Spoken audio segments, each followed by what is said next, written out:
Fala pessoal, tudo bem? Aqui é o canal Segurança dá Trabalho e hoje vamos mergulhar fundo na NR5, que trata da CIPA, Comissão Interna de Prevenção de Acidentes e de Assédio. Mas antes de começar, vamos para a nossa vinheta.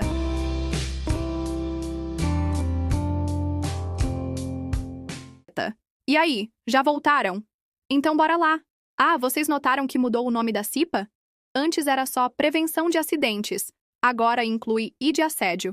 Isso não é à toa, foi uma das principais mudanças na atualização de 2022. A CIPA é uma das instituições mais antigas e importantes da segurança do trabalho no Brasil. Imaginem que ela foi criada em 1978, junto com as primeiras normas regulamentadoras.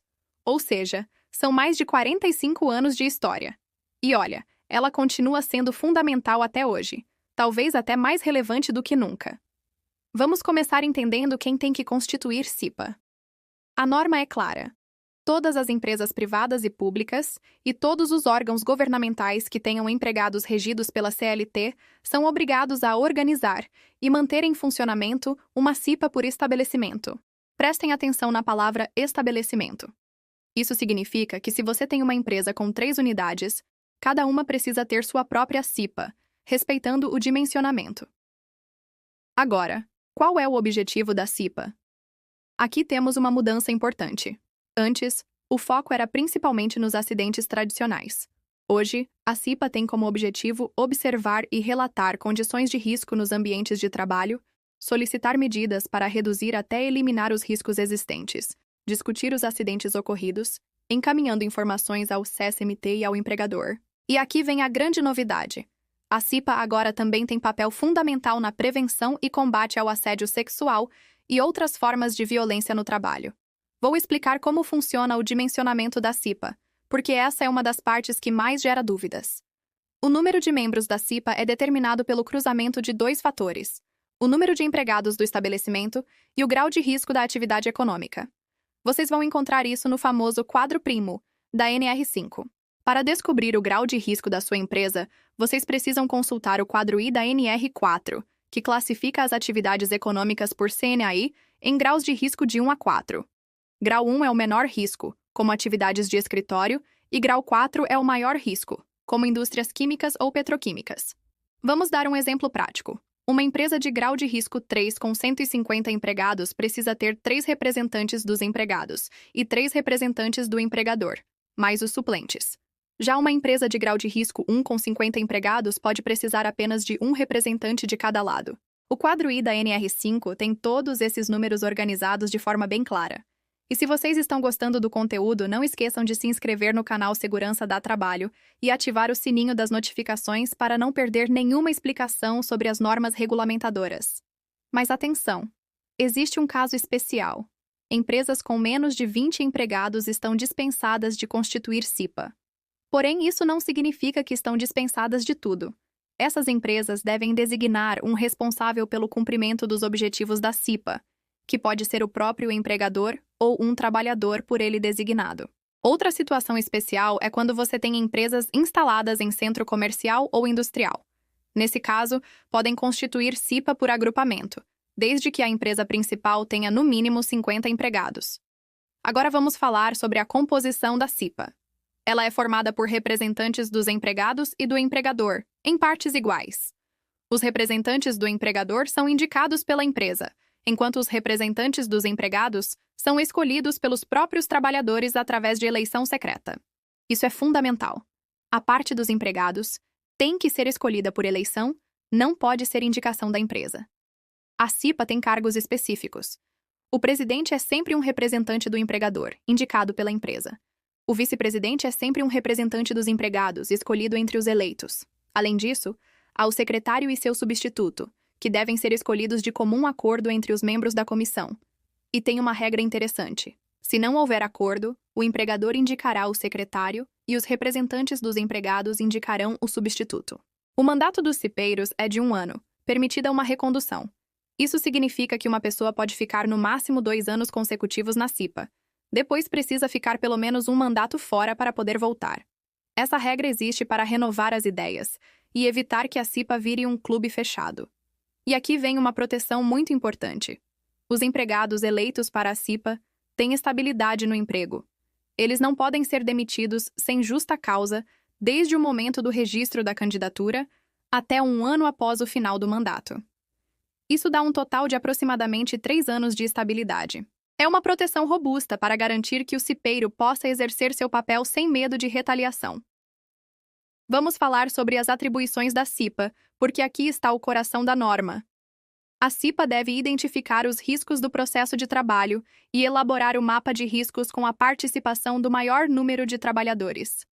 O mapa de riscos é aquele documento visual que mostra os riscos de cada setor da empresa usando cores diferentes: vermelho para riscos químicos, verde para físicos, marrom para biológicos, amarelo para ergonômicos e azul para acidentes. A CIPA também deve elaborar plano de trabalho que possibilite a ação preventiva na solução de problemas de segurança e saúde no trabalho.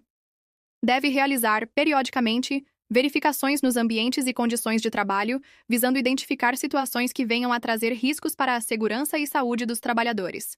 E atenção! Quando identificar riscos graves e iminentes, deve determinar a interrupção imediata das atividades. Uma atribuição muito importante. A CIPA deve colaborar no desenvolvimento e implementação do PCMSO e PPRA e dos demais programas relacionados à segurança e saúde no trabalho. Na verdade, com a nova NR1, isso agora inclui colaborar com o PGR, Programa de Gerenciamento de Riscos.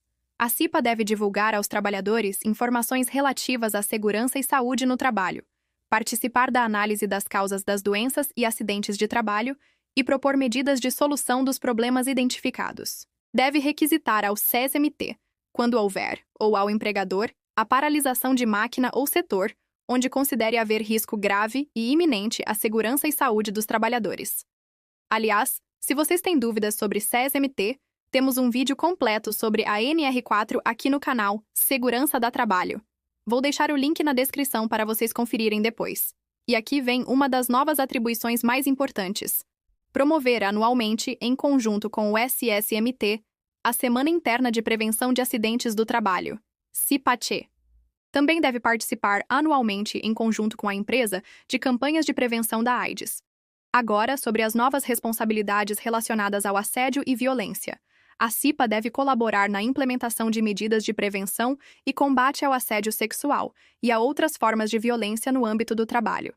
Isso inclui participar da elaboração de normas internas sobre o tema, colaborar no estabelecimento de procedimentos para denúncias e auxiliar na promoção de campanhas educativas. Vamos falar sobre o funcionamento da CIPA.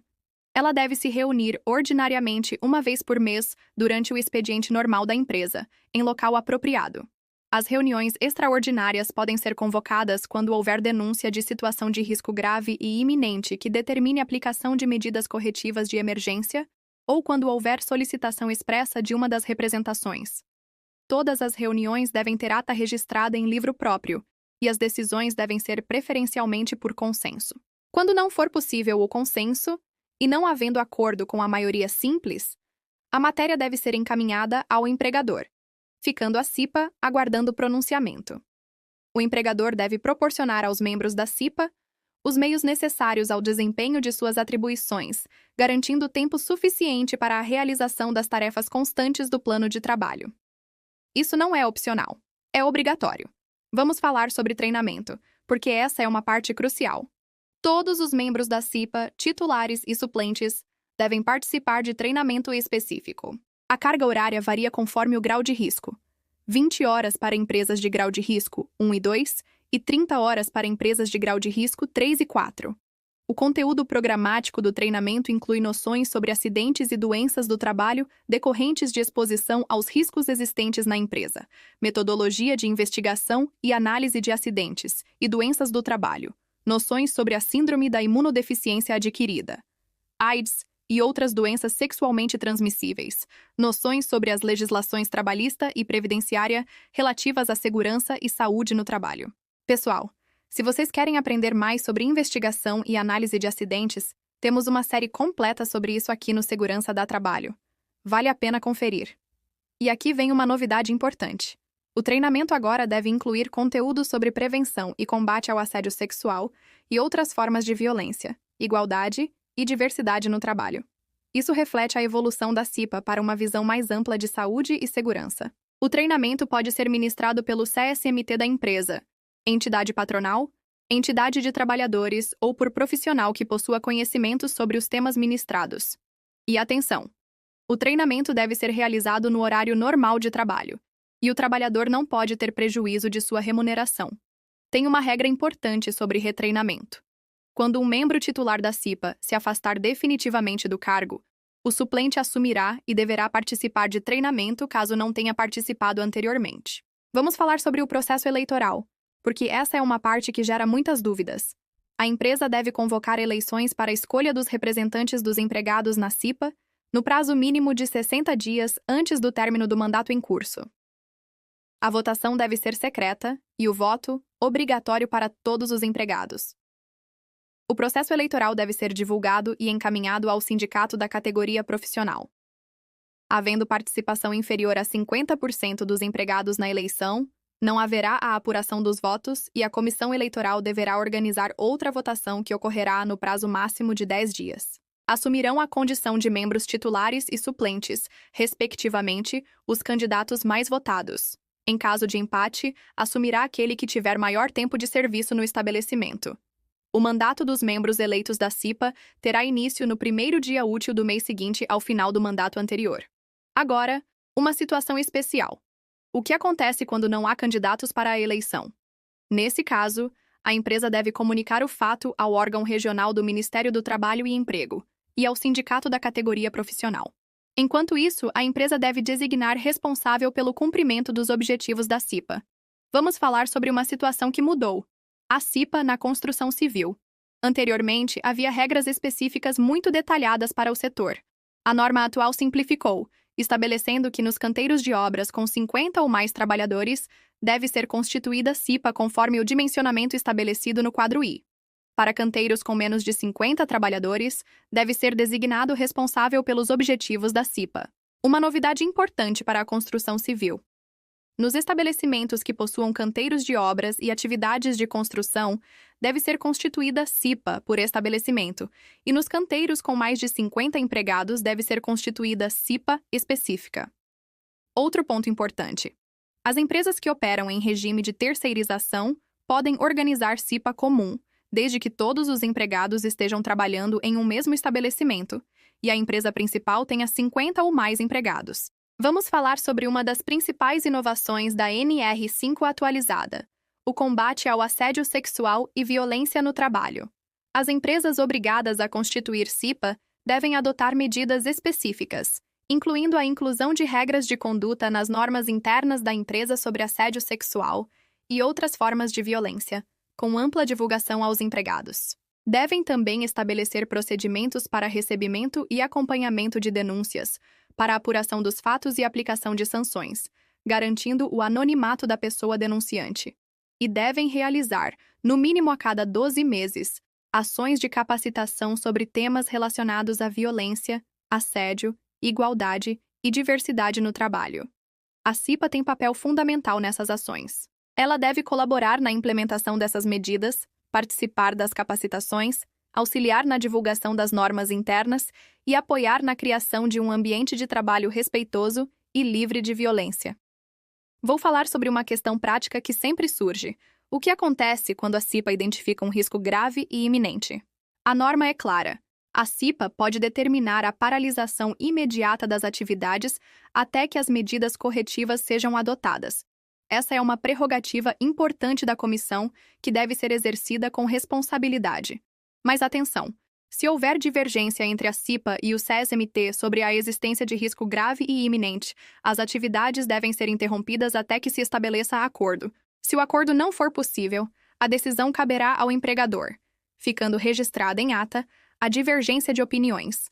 Sobre documentação, a CIPA deve manter arquivados por 5 anos as atas das reuniões, o mapa de riscos atualizado, o plano de trabalho anual, as atas de eleição, os comprovantes de treinamento dos membros e outros documentos necessários ao exercício de suas atribuições. Uma dúvida comum: a CIPA deve se articular com o SSMT quando existir? A resposta é sim, totalmente. A CIPA e o SSMT devem trabalhar em colaboração constante. O SSMT deve prestar assessoria técnica à CIPA, e a CIPA deve encaminhar ao SSMT e ao empregador suas observações e recomendações. Quando não houver SSMT na empresa, a CIPA deve se reportar diretamente ao empregador, mas isso não diminui sua importância. Em muitas empresas pequenas e médias, a CIPA é praticamente o único órgão formal de segurança e saúde no trabalho.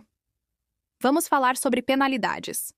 O não cumprimento das disposições da NR5 constitui infração administrativa, sujeita às penalidades previstas na legislação. Isso inclui não constituir CIPA quando obrigatório, não proporcionar treinamento aos membros, não garantir tempo para as atividades da comissão, ou não implementar as medidas recomendadas pela CIPA quando relacionadas a riscos graves e iminentes. Uma questão importante: a CIPA pode contratar consultoria externa para auxílio técnico? A norma não proíbe, mas é importante que a consultoria não substitua a participação efetiva dos trabalhadores. A CIPA é, antes de tudo, um órgão participativo, onde os trabalhadores devem ter voz ativa.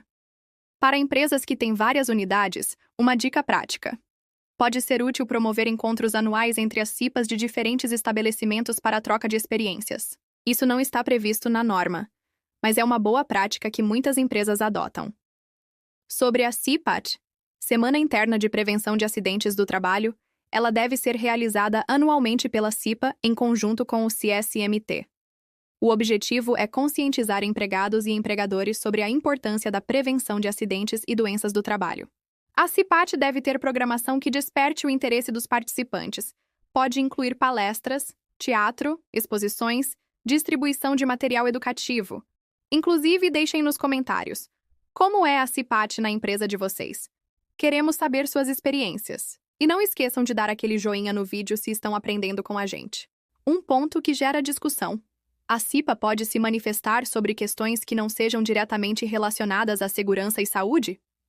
A norma estabelece que o objetivo é a prevenção de acidentes e doenças do trabalho. Portanto, a CIPA deve focar nessas questões, embora hoje isso tenha se expandido para incluir assédio e violência, que também impactam a saúde dos trabalhadores.